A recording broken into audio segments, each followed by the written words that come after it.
My name is Sivanis. Emmanuel Akiti. Orúkọ mi ni Olúwakẹ́mi Mohammed. Orúkọ mi ni Joshua Abdullahi. I am Omobolale Odedele, your host on the show Ghetto Stories.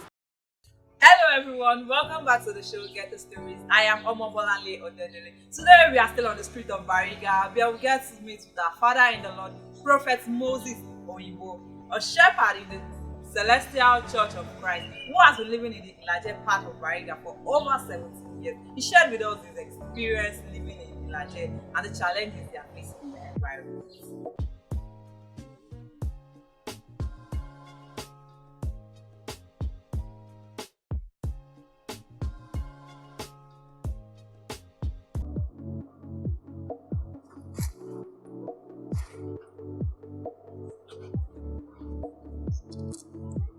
I am Prophet Moses Oyibo.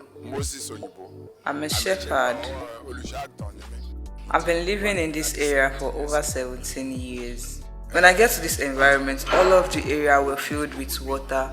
My house, my church, it was measured with boats. Everywhere was filled with water. We had to come into our houses with boats. Though I'm from Ondo State. My church here, I've raised my church like 3 times. Right?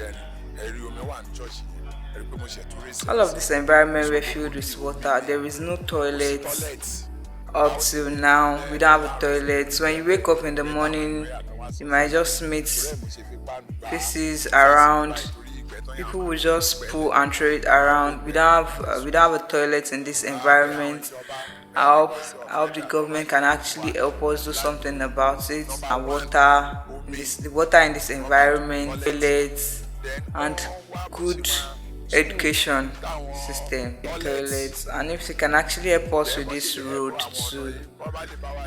Whenever there is rain, you won't be able to enter this environment. Everywhere will be filled with water.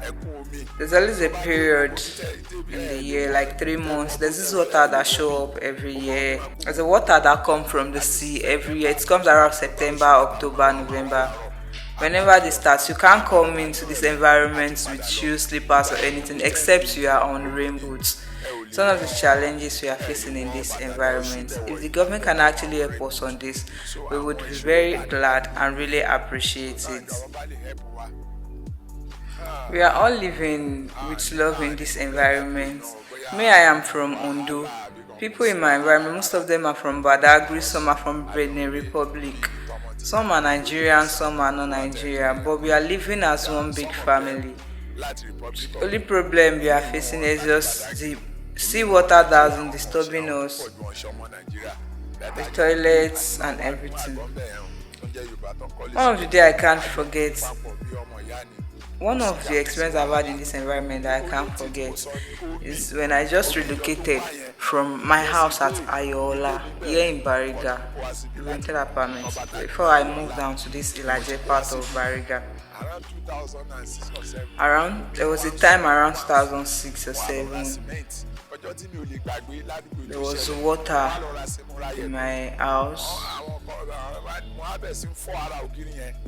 There was water in my living room.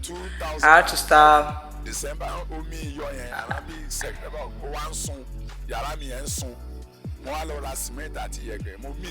Water was coming down from my house. I had to break the wall. They said because I didn't put cement in the hole of the block, that's why the water is coming out. I had to break everything. I started pouring cement inside. And I would have to plaster it back. I started this around 10 in the morning. I was there till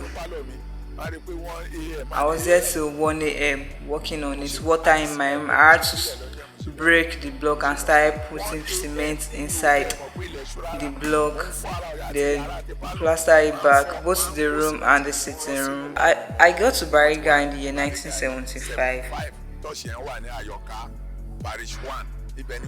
Then I was attending church at Ayoka. as a celestial member. Then I was there. I went to another parish before I started my own church at Abeokuta Street. Then from there, I get a space here at Elaje Bariga, where I build my house and my church. I thank God. When I got to this environment, at first, all because of the land of this church, I was kidnapped. That year. I was being rescued somewhere behind the University of Lagos campus there. Thank you for watching that episode of the Ghetto Stories, and please do not forget to join us on another interesting episode of Ghetto Stories. Please do click on the like button and share this video. If you are watching us for the first time, please do click on the subscribe button. Thank you.